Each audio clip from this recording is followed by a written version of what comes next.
All right, Sports Mashup number 108, April 26th, 2023. We have some last one of April.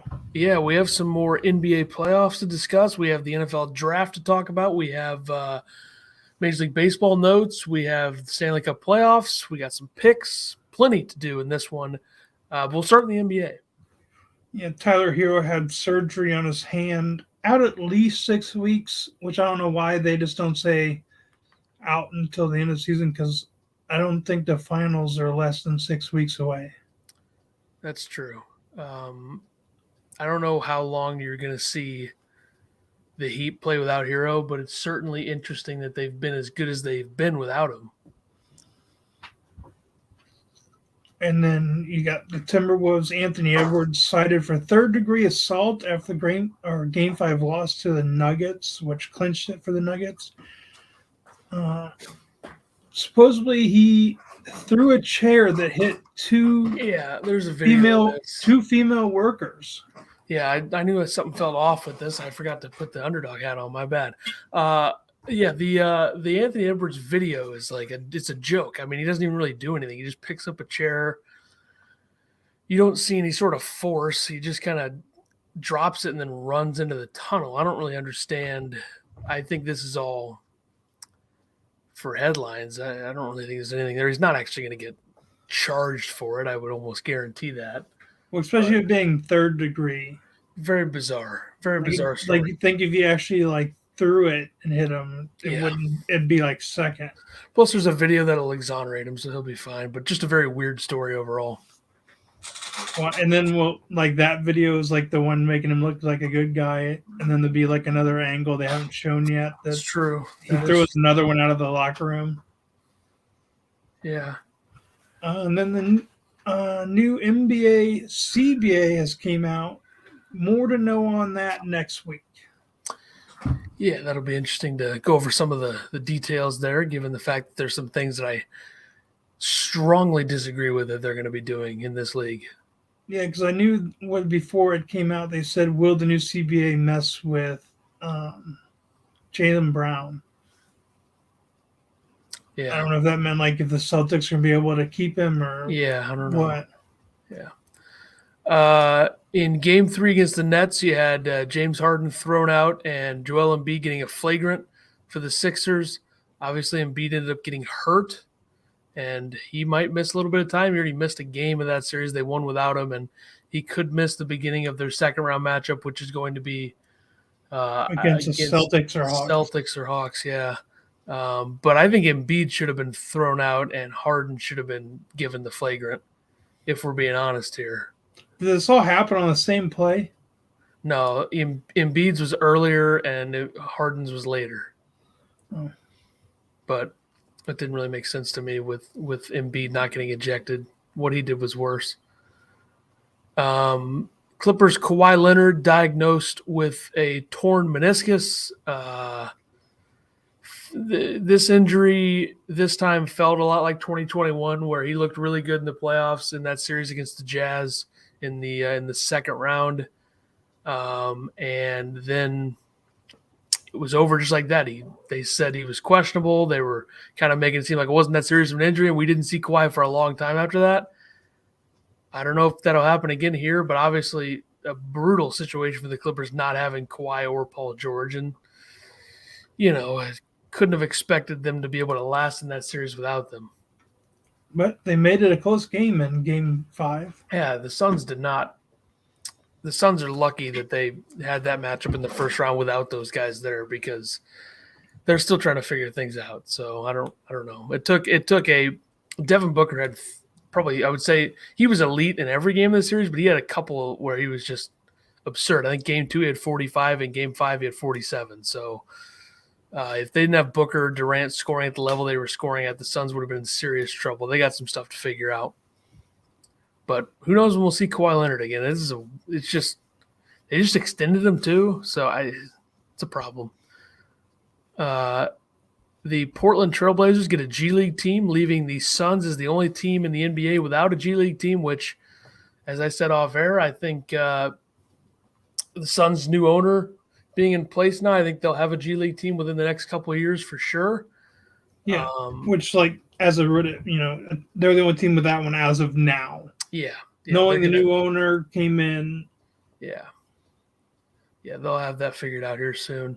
Rookie of the year is Paolo Banchero of the Orlando Magic. Wins that over Jalen Williams of the Thunder and Walker Kessler of the Jazz, I believe. He walked away with it. He had 48 out of 50 first place votes. Yeah, I think I know for a fact one of the non-first place votes was a Utah writer voting for Kessler. I don't know what the other one was. Both other ones were for Kessler. Jalen Williams didn't get a first place one. And then Banchero got us 1 second and 1 third. Yeah, he was definitely the right pick. Which I'm sure the Jazz guy picked Kessler and he put Banchero as third. Certainly possible. But now the sixth man of the year was also who we thought it was going to be. Boston's Malcolm Brogdon over Manuel Quickley and Bobby Portis Jr.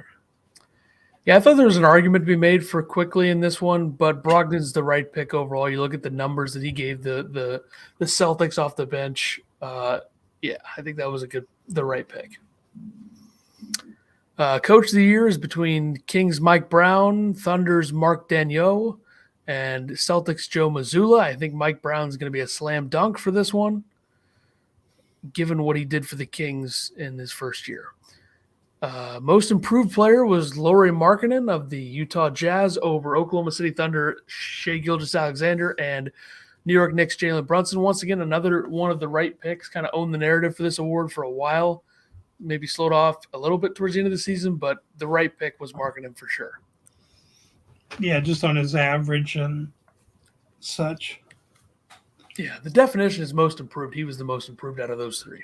But like we also said, between Markkanen and Brunson, their minutes just went up. Yeah, especially Brunson. But Markkanen's did go up a little bit as well. But he also wasn't a fit anywhere else that he played other than Utah this year. What we say that fit in Cleveland. They each went up just 4 more points a game. Yeah, they were pretty similar numbers in terms of improvements. And then you still got Jokic, Embiid, and Giannis as the the MVP finalist. Yeah, I think it's going to be Embiid. I'd be pretty surprised if it were anybody else. Then we got the playoffs. Yeah, in the Eastern Conference, you have a couple of surprising series results to this point. You have the Heat with a 3-1 lead over the Bucks, despite no Tyler Hero or Victor Oladipo. Jimmy Butler had 51 in Game 4. He was absurd. Giannis is back for the Bucks, but they already lost that first game with him back. The Celtics absolutely choked away their game last night. A big comeback from Trae Young and the Hawks. That series now 3-2 Celtics. Sixers swept the Nets 4-0, and the Knicks currently lead the Cavs by 11 in the third quarter, 6 minutes to go. In Cleveland, the Knicks have a 3-1 series lead, despite Julius Randle really not giving them much.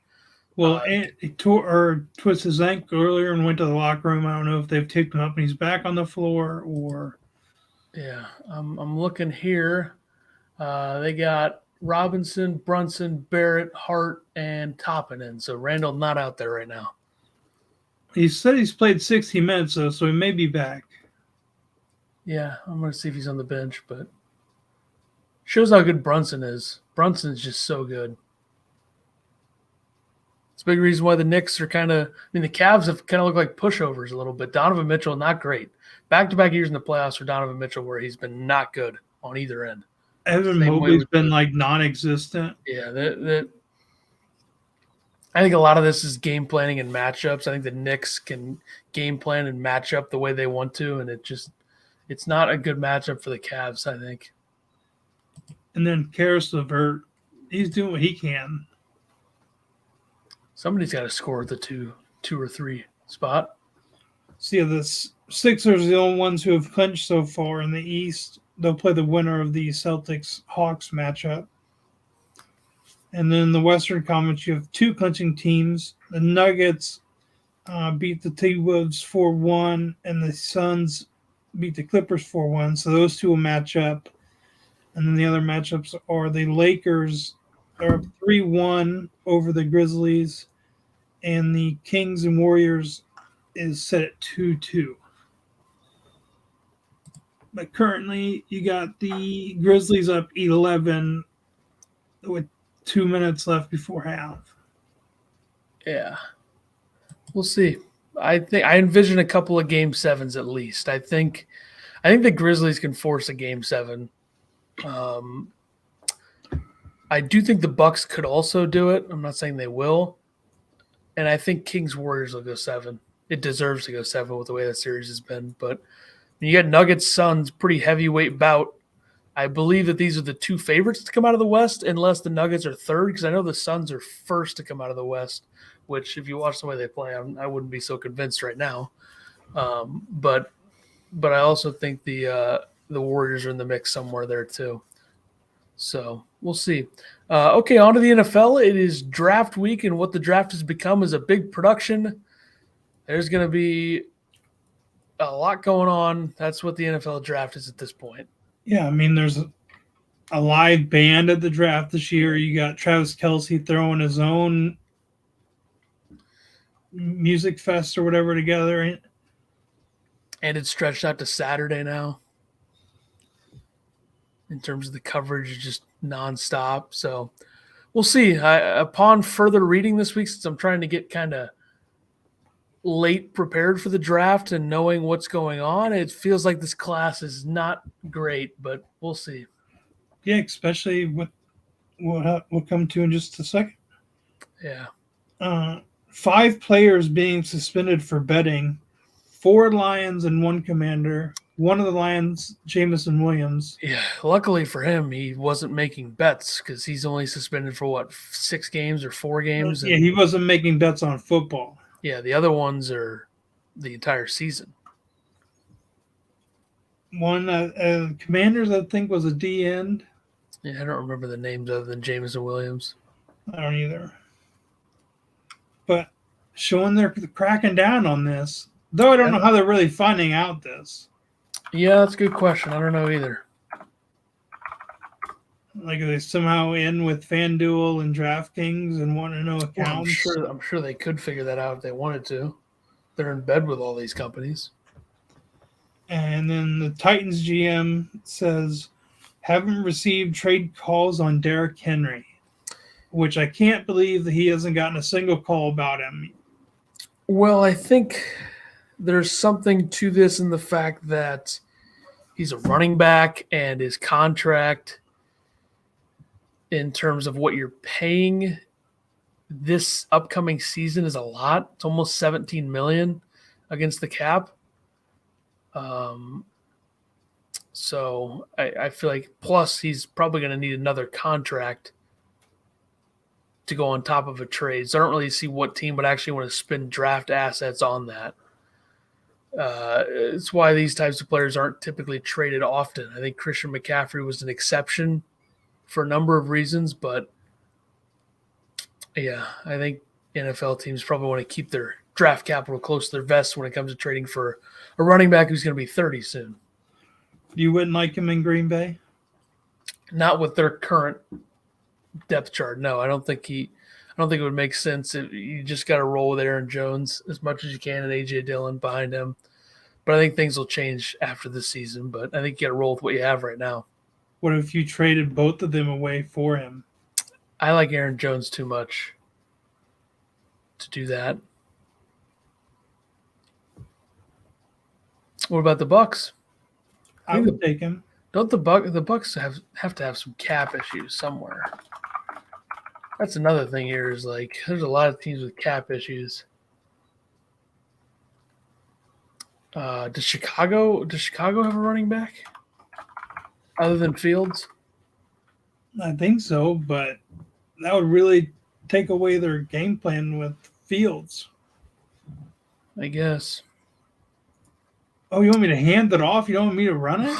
As in Derrick Henry has he become a fullback? They could just run the ball every single time. Yeah, that's what I meant about Derrick Henry becoming a fullback for their quarterback. Yeah.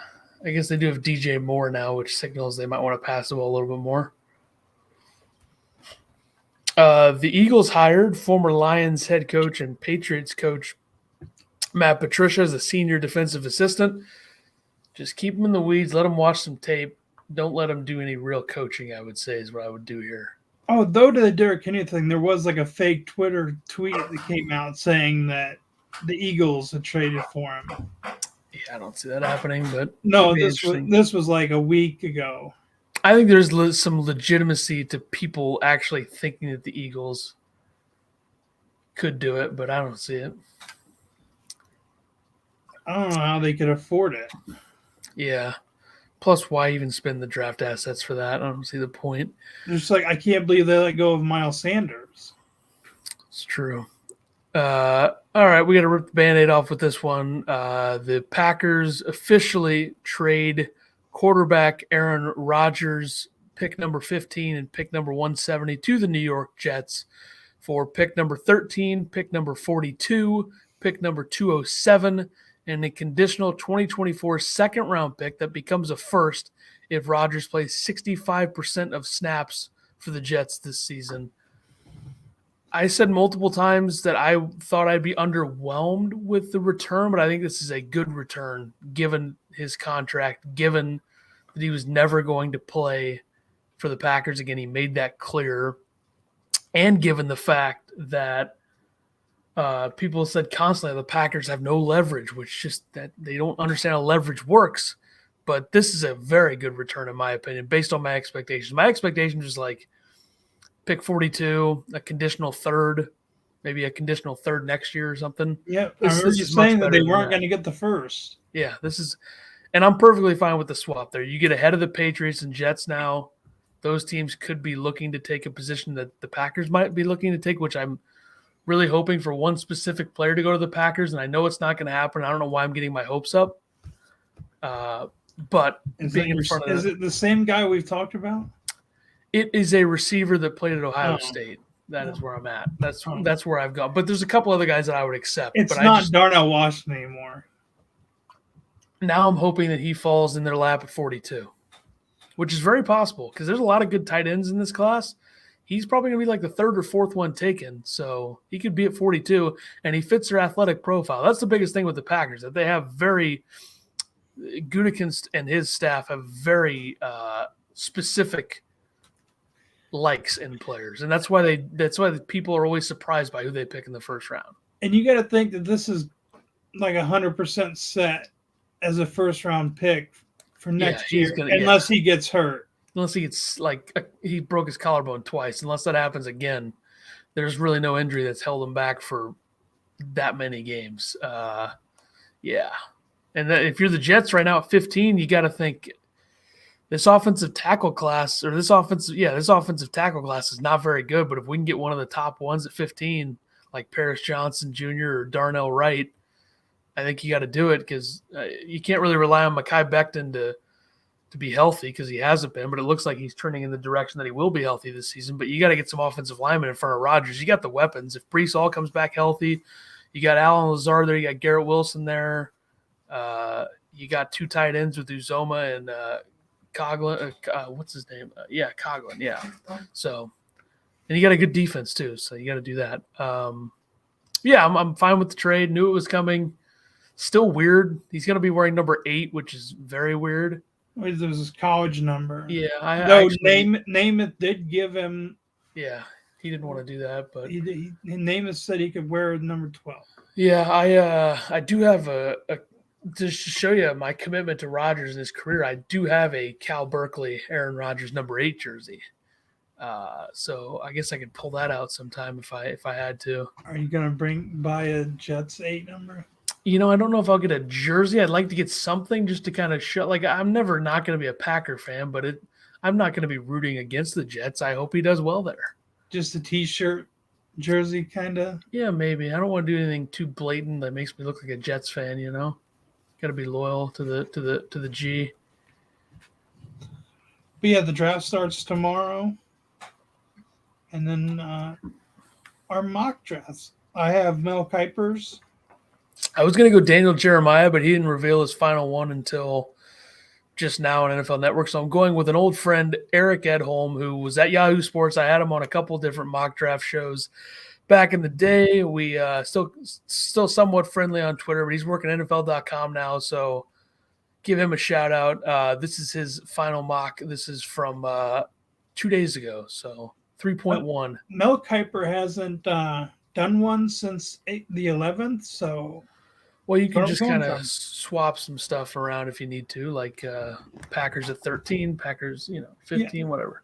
Yeah. All right. I guess we'll start with the number one pick. Mel Kiper has Bryce Young, Alabama. Yeah, Ed Holm has Bryce Young as well. That's the obvious pick, and I think it's going to happen. Number 2, Houston. He has C.J. Stroud, quarterback, Ohio State. Ed Holm has Will Anderson Jr. He has them passing on a QB, which appears to be a real possibility according to him, and it seems like there's other talk about that. There's also other talk about possibly Tyree Wilson, the edge rusher from Texas Tech, possibly being the number 2 pick, but Will Anderson Jr. is certainly the safer pick, I'd say, and that's what he's going with at 2. Number 3. Kiper has a projected trade with the Titans and the Cardinals. Means the Titans would jump up 8 spots. And he has the Titans taking quarterback Anthony Richardson. That would be very interesting. Ed Holm has a trade with the Arizona Cardinals and Las Vegas Raiders. He's the Raiders picking 3 and getting C.J. Stroud, Ohio State quarterback. Number 4. Colts, he has a Will Levis, quarterback, Kentucky. Same here, Will Levis, number 4 pick. Number 5. You got Seattle taking Jalen Carter. Ed Holm has Seattle taking Tyree Wilson, the edge rusher out of Texas Tech. Number 6. This is where he has Will Anderson Jr., outside linebacker from Alabama, which would be scary with him and Aiden Hutchinson. Yeah, that would be something. He has Devin Witherspoon to the Detroit Lions, the cornerback out of Illinois at number 6. That's where he has the Raiders going at number 7 with Devin Witherspoon. Ed Holm has Arizona picking 7 with the trade and them taking Christian Gonzalez, the cornerback out of Oregon. 8, the Falcons, Nolan Smith, outside linebacker, Georgia. That is also Ed Holm's pick here. So he stays close. Yep. Number 9. The Bears, he has Darnell Wright, offensive tackle, Tennessee. This one here from NFL.com has the Bears taking Jalen Carter, which would be a slam dunk, I think, if he falls there. Out of Georgia, maybe the best overall player in this draft. There's obviously the off-field issues, but if it checks out, you take him wherever you can. So Jalen Carter at 9. Then at 10, they have the Eagles taking Peter Skoronski, offensive tackle / guard from Northwestern. This one has the Eagles taking offensive tackle Paris Johnson Jr. out of Ohio State. 11, with the trade with Tennessee, it has the Cardinals taking Tyree Wilson, the defensive end from Texas Tech. This one here, 11, Tennessee has them taking Anthony Richardson, so not even having to trade up to take Richardson at 11.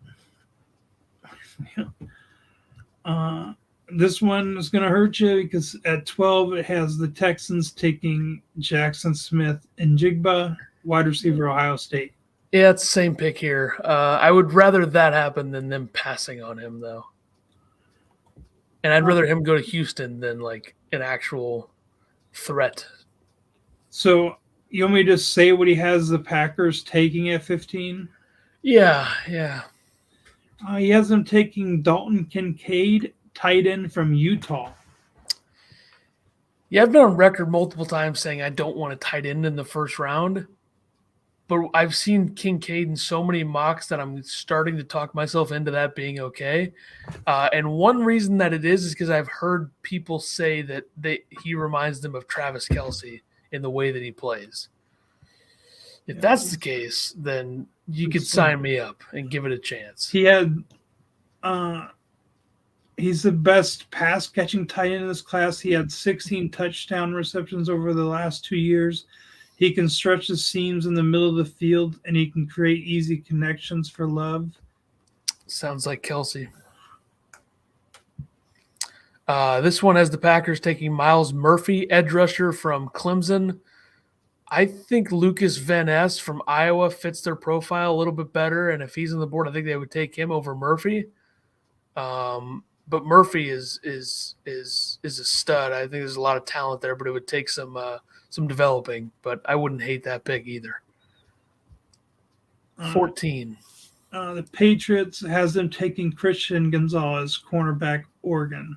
This one has the Patriots taking Peter Skoronski, the Northwestern offensive lineman. So then this would be the switch with the Jets Packers. They would be taking Broderick Jones, offensive tackle, Georgia. That is the same one here. Broderick Jones to the Jets. This 15. And have you seen a picture of Dalton Kincaid? I've seen. Yeah, Dude's ripped. I'll look again just to make sure that everything's above board here. Definitely looks like he's going to be a stud right away in the NFL. Like he'll fit in seamlessly wherever he goes. Like, try finding a combine pick. Yeah, I saw. Yeah, no doubt. 16. This one hurts me because I wish he fell like 4 spots down. As the Commanders taking Joey Porter Jr., cornerback, Penn State. This one is the Commanders taking Darnell Wright, the offensive tackle out of Tennessee. 17. Steelers taking Zay Flowers, wide receiver from Boston College, but it also says he could fit nice with Deontay Johnson, Pickens, but this is before the trade for Allen Robinson. Yeah. It says the Steelers taking Lucas Van Ness, the Iowa edge rusher, who I don't think the Packers would let fall past them if he's there. I'm just saying. 18, the Lions has them taking Bijan Robinson. 18, trade. Chiefs move up to 18.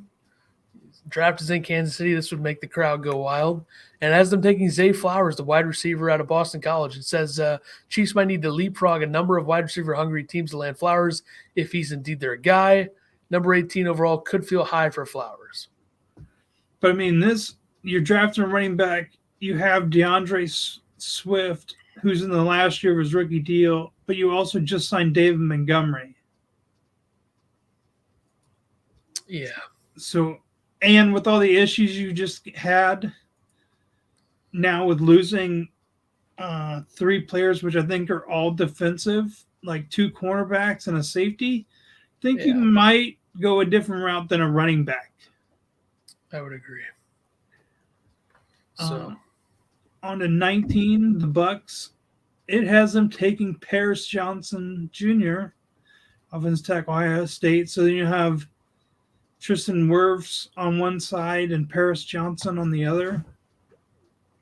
Yeah, I think that makes sense, right? I mean, Donovan Smith was a train wreck last season, so you get another tackle in there, and if Paris Johnson Jr. falls to you, I think you take him. But and you're going to either have a green quarterback in Kyle Trask who hasn't seen the field other than preseason, or Baker Mayfield, who gets sacked a lot. So if you at least have 2 solid tackles. Yeah. This has the Bucks taking Bijan Robinson, the running back out of Texas, who I would like, but he might be the most talented overall player in this draft. Yeah, which I would like him, but you have Keyshawn Vaughn and like 3 other running backs, so it's like. But if you throw this guy into the mix, that would definitely take a lot of pressure off whoever the quarterback is. Correct. Which we talked about before, how Keyshawn Vaughn said that he would,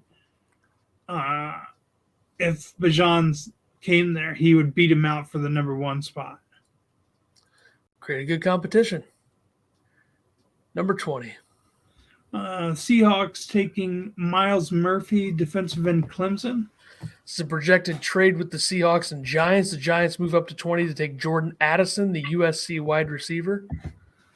I like that pick.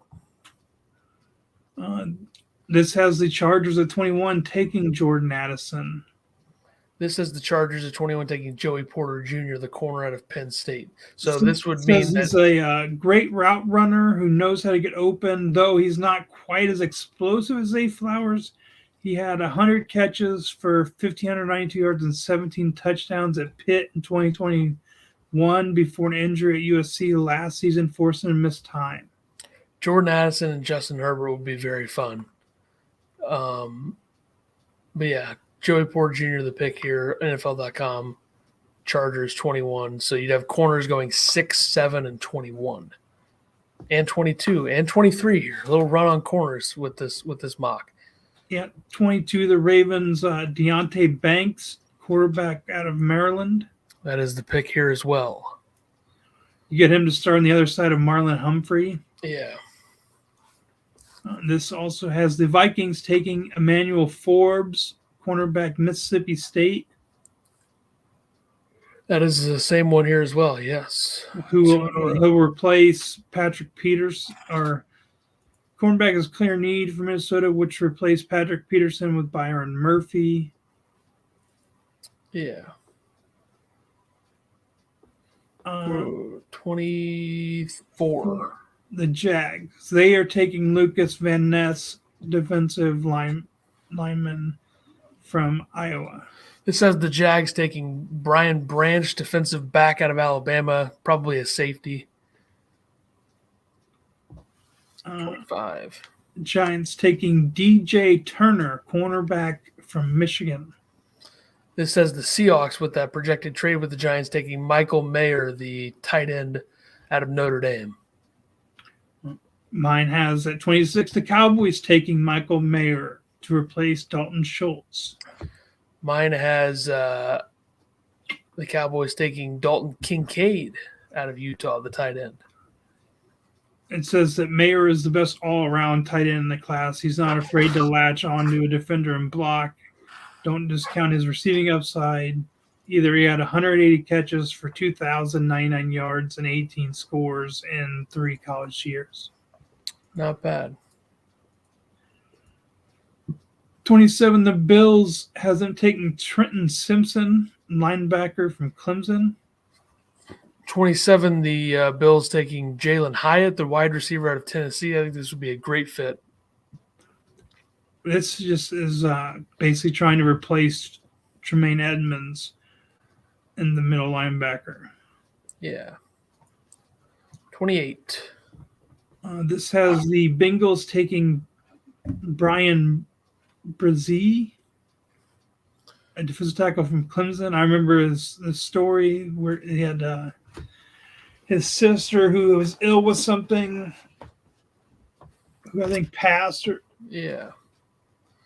I remember that. 6'5", 298, tests extremely well at the combine. This has the Bengals taking Jahmyr Gibbs, the running back out of Alabama. 29, New Orleans, which is picked as via Denver, Miami, San Francisco. Taking Kalijah Cansey, defensive tackle from Pitt. This has the Saints taking Mozzie Smith, the defensive tackle out of Michigan. And there's projected trade. Seahawks move into round 1.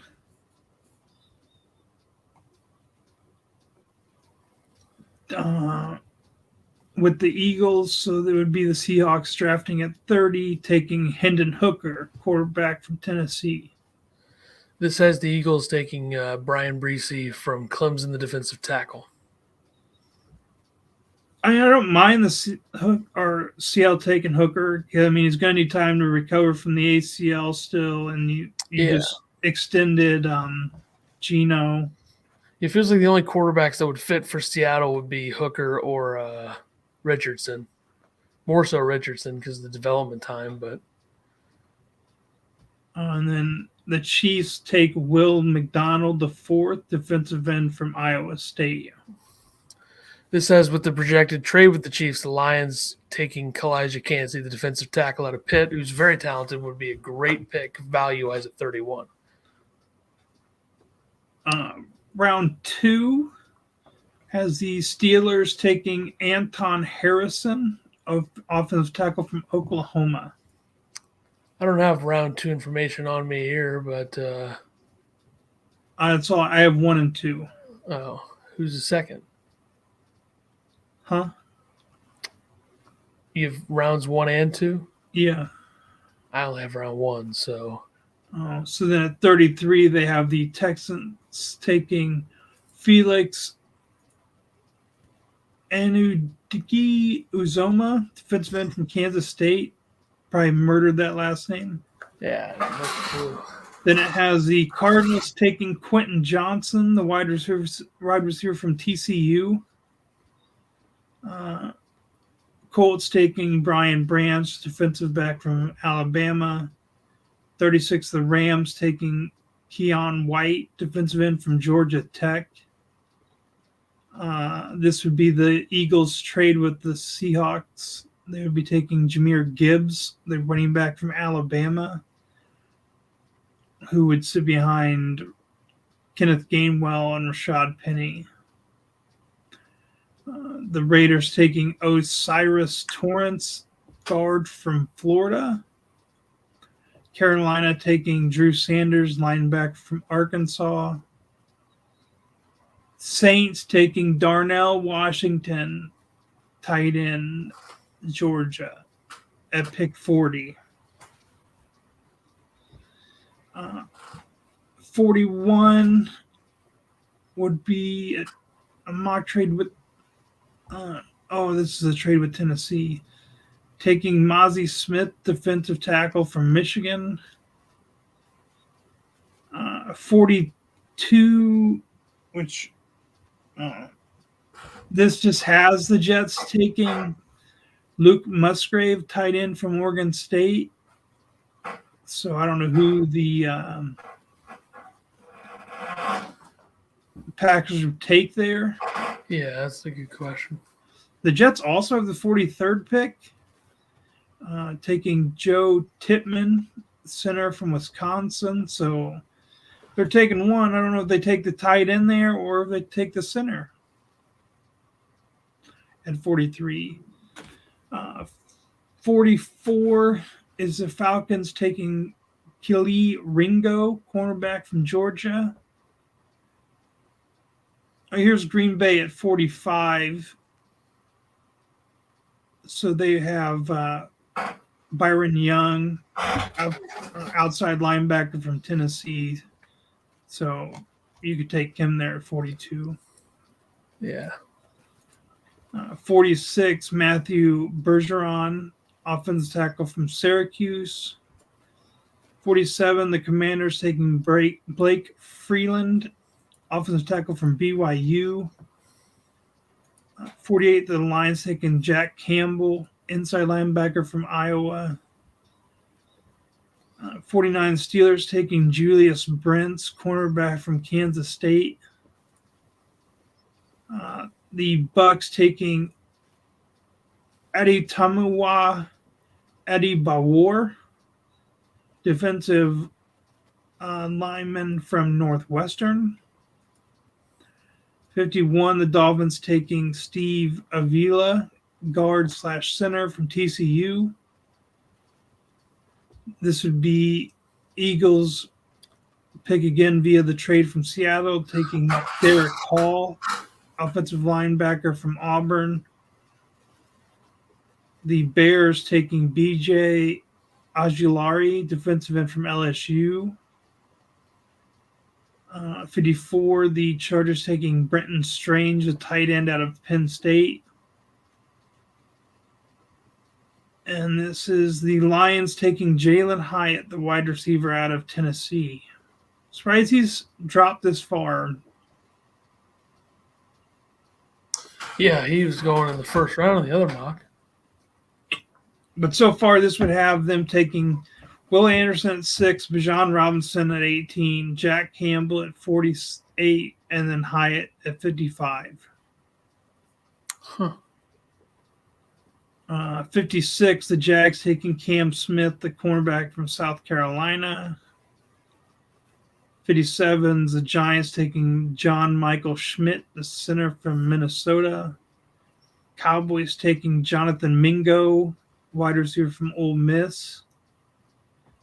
The Bills taking Josh Downs, wide receiver from North Carolina.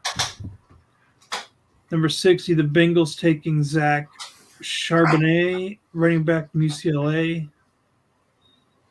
Bears taking Jacqueline Roy, tackle from LSU. The Eagles taking Jartavius Martin, defensive back from Illinois.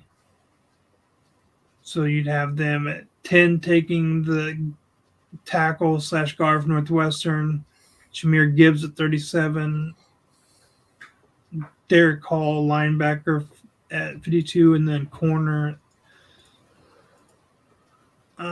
62.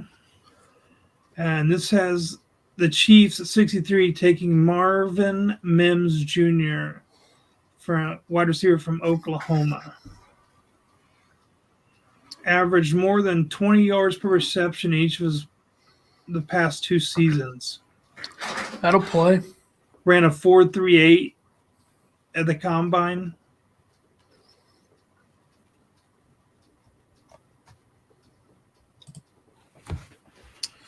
All right. Now we have golf. Yeah, last weekend you had the Zurich Classic. The winner was. Do you know the first names of this? Yeah, Nick Hardy, and unfortunately, in a week where I didn't pick him, Davis Riley does get a victory. I don't know. It didn't say anything of what they won, but they shot 30 under. Yeah. And then this weekend we have the Mexico Open, defending champion John Rahm at Vedanta Vallarta, Villa Hidalgo, Mexico. Yeah, weird field this week. Really just Rahm, Finau, and then everybody else, but should be an interesting event, no doubt. We'll make our picks on that later. Get a couple college basketball things here. Kentucky's Frederick and Collins entering the transfer portal. Frederick, I guess, is already committed and headed to Cincinnati. That is correct, yes. We'll see what happens with them. And then you had Creighton point guard Ryan Nimhard heading to Gonzaga. Via the transfer portal. Yeah, his brother played at Gonzaga for a couple of years as well, Andrew Nimhard, before going to the NBA. So good get there for Gonzaga. Now we have Major League Baseball, where Max Scherzer was suspended 10 games by Major League Baseball for the whole sticky rosin dispute. This is 2 starts now he's going to miss for the Mets. He was ejected against the Dodgers last week. We talked about that. So. Which I feel like if they do this, they should just make it suspended like 3 starts, not just 10 games. Like, yeah, I agree. Ooh, I miss 8 games that I'm not pitching in. Yeah. It's kind of weird. The Rays set a record, becoming the first team to homer in their first 21 games. What a ridiculous start it's been for the Rays. And then they lost their home streak to the Astros.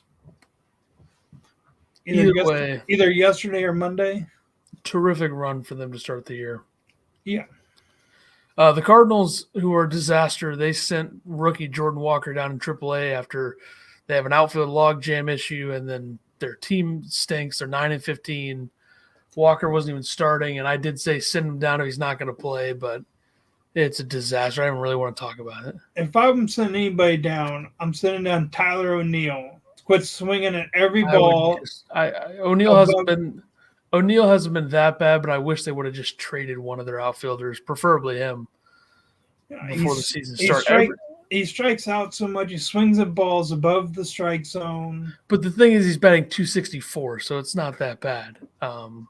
He's not the greatest fielder. He's definitely better in left field than center field. But they knew they had an outfield logjam. They should have traded one. It was so obvious to just trade one before the season. Well, they had one last year too, and then they traded for. They traded Bader for Montgomery. Well, no, before that, who they signed before the season started? From the Dickerson? Blue Jays. Dickerson? Yeah. Signed him on a 1-year deal when you already had 6 outfielders. It's a disaster. That's all there is to it. Hopefully Walker can get more reps in AAA and figure a couple swing things out. And then you had the D-backs DFA'd Bumgarner one day after his bad outing versus the Cardinals. Yeah, Bumgarner's been a disaster. I'd put him in our rotation still. I'd rather bring up Matthew Liberatore from AAA, who's been really good. Or else I would be like, okay, maybe give him a chance. But you're to have a younger lefty sitting down there that's been striking out a ton of batters in AAA. You might as well bring him up. I'm not even saying to bring him up as a starter. Yeah, I get. They have a lot of lefties that can come out of the bullpen, though. That's kind of the problem. Well, there's another one. I don't think they're going to bring in Mad Bum after the Contreras thing. Why?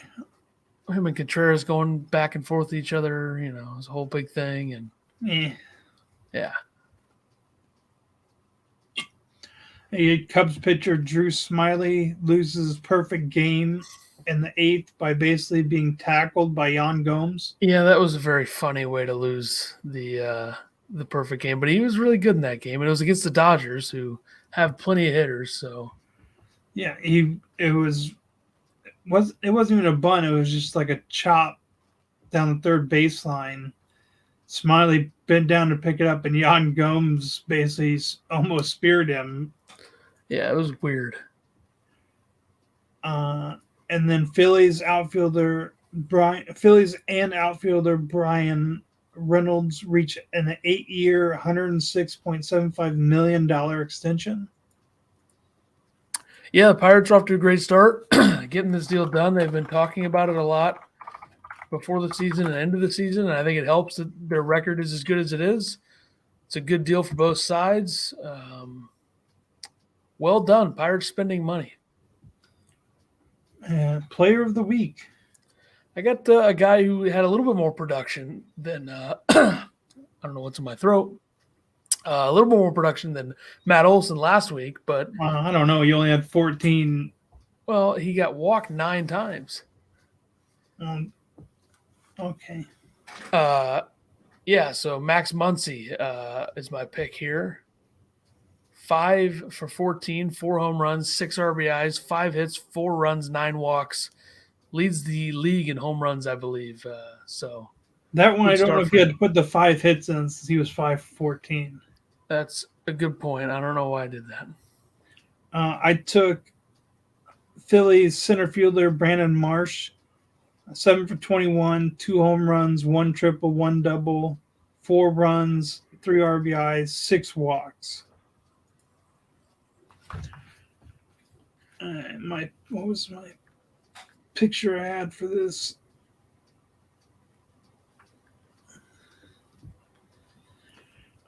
The last 3 pitching starts for Angels Ohtani. At plate, 4 hits on the mound, 3 hits allowed.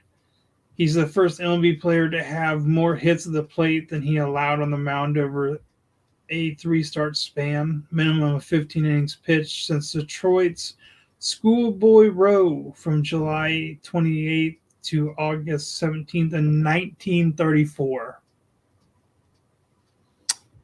Yeah, Ohtani, pretty ridiculous at this point.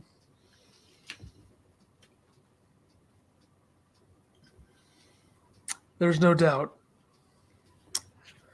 He's going to get a lot of money. Over to the NHL. No, I did see today, too. Supposedly he said that his favorite place he'd want to go to play if he doesn't re-sign the Angels is the Cardinals. Well, he's speaking Japanese, probably. It's bad translation. Nobody wants to play for them. Plus, would you do you really give up the DH spot for him? Yeah, why not? Get rid of Edmund, move Gorman or Donovan to short. Boom. Or get rid of Donovan. I wouldn't want to do that, but Get rid of Paul. well, that's a foregone conclusion. The NHL Avalanche top defenseman and former Norris winner Cale Makar suspended one game after boarding hit on Seattle's Jared McCann. That series is 2-2, so they'll be playing Game 5 without Makar, already without Landeskog, already without Nichushkin. Maybe a bit of an uphill battle for the defending Stanley Cup champs. And the Flames agree with governments to get a new arena. Yeah, that's a good deal for Calgary. Canada shouldn't lose a team, and this is a big topic of discussion in Calgary for a while. And the fact they were able to get it done, it's good. And you move on. Is their arena that bad? Oh, it's bad. Yeah, it's not good. It's in a bad spot. So in the Eastern Conference, you got the Bruins up 3-1 over the Panthers. They are currently down 2-1 right now in Game 5, which Florida's only had 16 shots and Boston's had 31. You get the Hurricanes are up 3-2 over the Islanders. The Devils and Rangers are tied 2-2, and the Maple Leafs are up 3-1 over the Lightning. You got the Western Conference, the Vegas Golden Knights up 3-1 on the Jets, the Oilers up 3-2 on the Kings, the Stars up 3-2 on the Wild, and like I said a moment ago, the Avalanche and Kraken 2-2 right now. All right, let's do the betting picks. I think this week we pretty should, much though you had like the favorites or the higher seeds ahead, except for the 2-2 ties. Yeah, essentially, yeah. Not too surprising overall. I think Tampa has outplayed the Leafs in the last two games, but lost both on comeback victories. That's a tough scene there. But let's do the picks. I went 8-2 last week. Had 1 in golf, 2-0 in the NBA, 2-0 in the NHL, 3-2 in Major League Baseball. I was 8-3, 1-1 in the NBA, 1-1 in NHL, 4-1 in MLB, and I hit on 2 golfers. I think this week we should start with the Mexico Open, given the field, and there's not too much to write. I have a lot of weird names. This is the weirdest combination of golf picks I've ever had. Same. I'm also 796 and 590 now. 779 and 584. Starting golf to win, I have John Rahm plus 260, Bo Hostler plus 4,000, and Peter Malnati at plus 11,000. I have Nikolai Højgaard at plus 3,000, Steven Yeager at plus 4,000, and S.H. Kim at plus 5,500 is my winners. Top 5, I have Tony Finau plus 180. I got Maverick McNeely plus 650. Top 10, I have Maverick McNeely at plus 300. Top 10, I have Bo Hostler plus 360. Top 20, I have Steven Yeager at plus 165. Top 20, I have Gary Woodland plus 115. You don't think Rahm just runs away with this? I'm trying to, hit a long shot. All right. Where you want to go now? NBA playoffs. Yeah, there's only one game tomorrow. You got the Celtics versus the Hawks. I'm taking the Celtics minus 6.5 over the Hawks. I think they're just going to run away with it, not force a game 7. Me as well. I'm taking the Celtics minus 6.5. Stanley Cup playoffs. I got the Lightning plus 135 over the Leafs, and Vegas to close it out minus 180 over the Jets. I have the Leafs to close it out, minus 155 over the Lightning, and the Vegas Golden Knights minus 180 against the Jets. MLB. Yeah, I got the Dodgers minus 170 over the Pirates. The Padres minus 135 over the Cubs. The Orioles minus 140 over the Tigers. The Mariners minus 105 over the Phillies. and the Yankees minus 155 over the Rangers. Give me the Braves minus 195 over the Marlins, the Angels minus 295 over the A's. That's a layup. White Sox plus 130 over the Rays, Royals plus 160 over the Twins, and the Yankees minus 155 over the Rangers. Did you see the pitching matchup in that Rays game? I did not. It's Dylan Cease for the White Sox and McClanahan. Is it McClanahan? Yeah, McClanahan. That's who's pitching for the Rays. That's a great matchup. Very good. All right. I like your layup picks. Minus 295. Yeah, I went, off the board a little bit with golf, so I figured I'd throw in the Angels over the A's. And it just so happens that Ohtani's pitching for the Angels. Interesting. Weird. I didn't even notice. All right. That'll do it for us. We'll be back next week. Early May episode. We'll have NFL draft stuff to talk about there, plus plenty of other headlines and stories from the NBA and the NHL. And we will see everybody next Wednesday.